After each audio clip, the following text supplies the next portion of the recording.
extraterrestrials looming in the metaverse. It's Pastor John, also known as Gilead7, welcoming you to a sermon, a song. We are in the place to become. I don't believe in saying a place to be. We're discussing Unspoken today.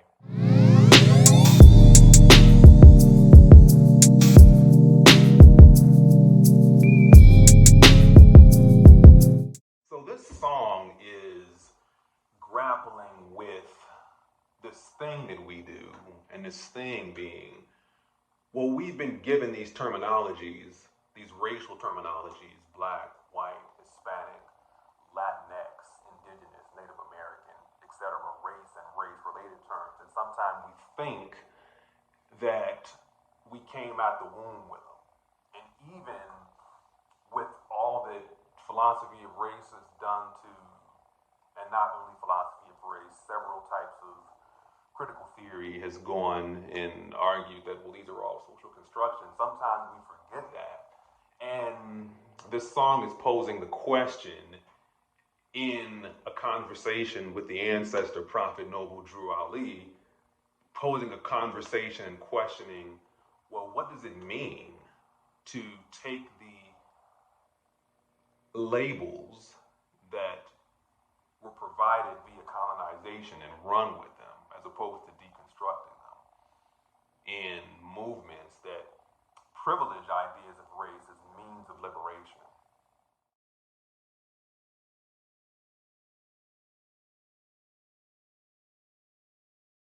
Race as an irresponsible way of phrasing identity. So what the hell do I mean by that? Thank you for not asking, or for asking. I never really cared for the idea of race. I never did. As a young, very young child, I rejected it. I remember asking my mother, I forget how old I was, but it was single, that just like, what is this? What does this mean? And what is a white person? What is a Black person? This is kind of after I was introduced to said terminology and I heard people using it. I'm like, what does that even mean? And then I was told, well, this is the way the world is shaped. And this is the way you're supposed to look at the world. This is the way that the world has been systematized. I pushed back on it. I said, this doesn't really make any sense. This doesn't really determine any difference between one person and another, a definite difference. Brute facts type of difference is nothing that these terminologies indicate that makes one person different than another. And so I would say as an early age, I said, don't even call me a Black person. I would tell my mother that. And she was like, well, that's what you are. And my question would be, well, what makes me that? This wasn't necessarily a rejection of ancestry in the continent known as Africa, as I would argue in other places that terminologies, racial terminologies and race-related terminologies, Black, white, Hispanic, Latino, Latinx, Indigenous, Native American, Pacific Islander, Asian, I would argue in other places, and I do argue, that those terminologies actually distance us from our truest selves, whatever that true self is. That could always be debated, because they are the developments of colonization. Theodore Walker makes the point that none of these histories existed that I just mentioned, Black, white, Latino, Native American, etc., before the Middle Passage, before around the late 15th century. So what does it mean to identify oneself by these terminologies? Does this get us further away from who we are and who we could be?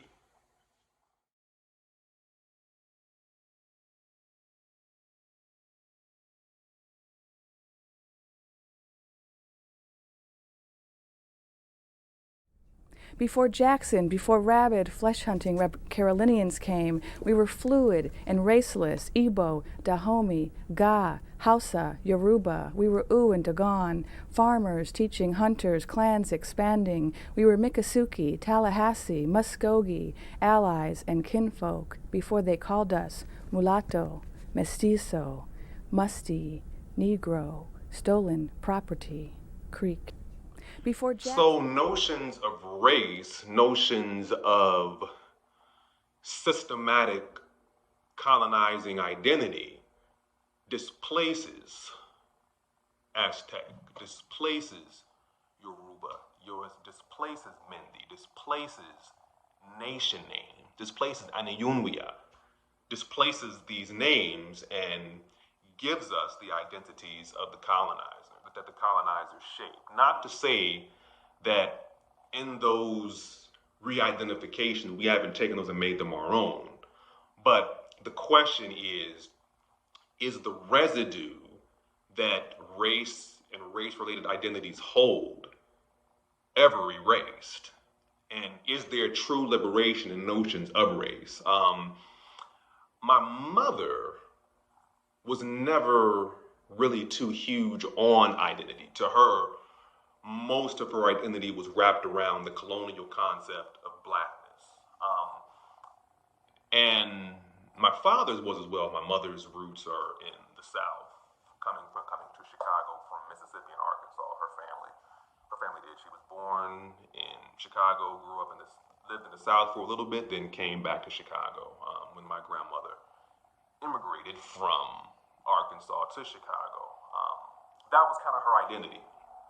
Notions of blackness, notions of colonial race. Now, while my father, who is from Belize, had some of those same understandings when he came to the U.S., it wasn't like that language did not exist where he was from, but there was more of an emphasis on nationality, on practices, on traditions, on ways of remembering the ancestors that were very different than a notion of flat racial identity. So while when my father came to the US, he adapted the black codes because this is what he was systematized to be, in practice, I saw him do something very different. So in practice, I understood nationality in a different way, and I found nationality to be a more valuable means of understanding the world than through racial identity. You know, this idea is kind of all around you, racial identities as shaped by colonization and as picked up by liberating practices. Black Lives Matter, Stop Asian Hate, Brown Power, several movements that take ideas of race and utilize them in liberating ways. That still never really worked for me. But you're around these ideas and you're told that this is how you have to identify, so you go with it. I did that for a while and I said, fuck it. And as I was really developing these notions of my own identity and how I would understand my own identity outside of these colonial systems and post-colonial systems, my crew member, Ivy Focus, founder of Tomorrow Kings, he adopted philosophy known as Moorish science, developed by Noble Drew Ali, who was the founder of what is known as the Moorish Science Temple of America, and is a precursor to the Nation of Islam, developed right around the time that Marcus Garvey developed his Pan-African movement. And there are several connections between what Noble Drew Ali was doing and what Marcus Garvey was doing. What did Noble Drew Ali do? He argued that the descendants of the enslaved in the United States had nationalities. They weren't Negro, they weren't black, they weren't colored. They had nationalities, and he understood their nationalities to be connected to the ancient Moorish Empire.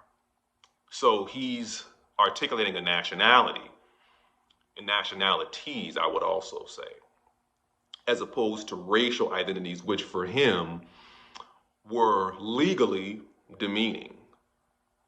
how can you get liberation out of ideas that were made for your oppression? So Noble Drew Ali's solution is, let's get away from that. Let's return to our birthrights. Let's return to our identities, which are outside of these colonial systems and can't be defined by these colonial systems that were created for subjugation.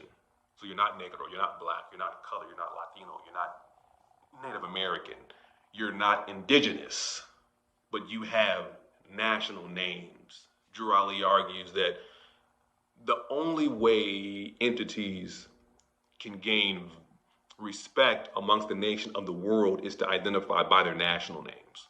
So I'm grappling with Noble Drew Ali's philosophies and others in this song, thanks to Dominic Pedicel, also known as Ivy Focus, who enlightened me and put me on a path of looking at some of these things more deeply. But it doesn't start there with me. This troubling of racial categories starts at an early age, and it culminates in different ways. I would say a part of it even is I would even attribute to me taking a course with Dr. Dwight Hopkins at the University of Chicago Divinity School. He had a course called Race, the Idea, which allowed me to kind of play with some of these things I've been wrestling with as a child and kind of give them more metaphysical background. But we talk about records right now, but in some ways, this is what I'm getting at in that first verse. It's not the whole of the first verse, but it gives a little bit of perspective on where it might be coming from. And we can even go further and we can say, we can ask the question, who historically in the United States have been given reparations? Have we seen any race or any race-related terminology, people who identify under races or race-related terminologies receiving reparations? And the answer in the U.S. would be no. We see nations getting reparations. The Japanese, the nations that existed and in the region that we now know as the United States. The Cherokee, the Aniunwia, which is what they were known by in ancient times. The Choctaw, they were known by a slightly different name in ancient times. They've received reparations, nations, but races have never received reparations. So this is something to think about in a song that's kind of grappling with these sorts of ideas abstractly.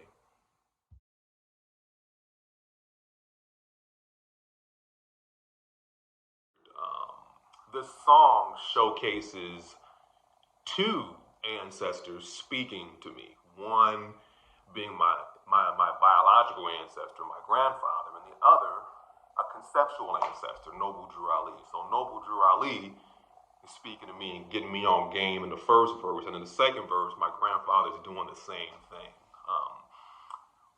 Both my maternal and paternal grandparents were Freemasons, and I've always been interested in that understanding of the world. If we look at what George James says in Stolen Legacy, this all ties back to some of the stuff that Noble Drew Ali is getting at.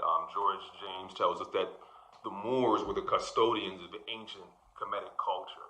And if we look at the regions, if you look at Islam is practiced in places like Morocco, we're going to see a connection and an integration of this ancient Kemetic knowledge, known as the mystery schools to some, and the practices that some would attribute to various types of Islam. But with that being said, the second verse revolves around some of the things I know about my grandfather. Never met him. No, he was a very intelligent individual who people would go to for information on various things, from engineering to Freemasonry. And my father said that when people needed to learn the language or learn the lit, as they say in Chicago, he was the person they'd go to. And he had this rich intellectual history, but also made some mistakes. And so the verse is a veneration of the wonderful things he did as well as a caution to do better. And there's certain things in the verse that my family will understand. I'm not going to reveal that shit, but it's somewhat shrouded. But the main point being, the ancestors have a lot to give, and a lot of what they have to give us is what not to do in some instances. So, Unspoken. So with that being said, thank you for joining a Sermon of Song with your host, Pastor John, wearing very, very provocative things by Polaris Castillo on my shirt. That's the way we preach around here. ArtSpace is coming out 4/21. The Unspoken record, the Unspoken single is out right now featuring DJ Presyce. You can stream it on all servers. The video done by Carino is out now as well. You can check that out on YouTube, Unspoken, VirgoTwins Unspoken, you'll find it. You can pre-order the ArtSpace album right now. The cassette and digital versions you can get via Damn That Noise. Shout out to Blood Money Perez and on the ones and twos. VirgoTwins.bandcamp.com, and make sure you check out all of the other artists who are on Damn That Noise. Sun Mooney I had a good record out now with Atman. I want you to check that shit out. But yeah, go to the Bandcamp and see what's popping over there. Also, check out the vinyl. You can pre-order the vinyl shirts, posters, and everything by Polaris Castillo, who made the shirt I'm wearing, as I mentioned. Did some really dope art for the record, but it's priceless on vinyl. So definitely check that out via Expanded Art Records. Shout out to Matthias, who's doing the big over there in Germany. Thanks to him for releasing the record. You can catch that in late June, but you can pre-order it right now on VirgoTwins7.bandcamp.com. And if you are in Chicago, make sure you check out the release party at Golden Dagger with Lamont Manuel, You the Baby, Jason Gatz, and Dave, featuring Ayana Contreras on the ones and twos, as well as J. Dot, hosted by Audacity. So yeah, it's going to be a good time, April 28th. So with that being said, we out.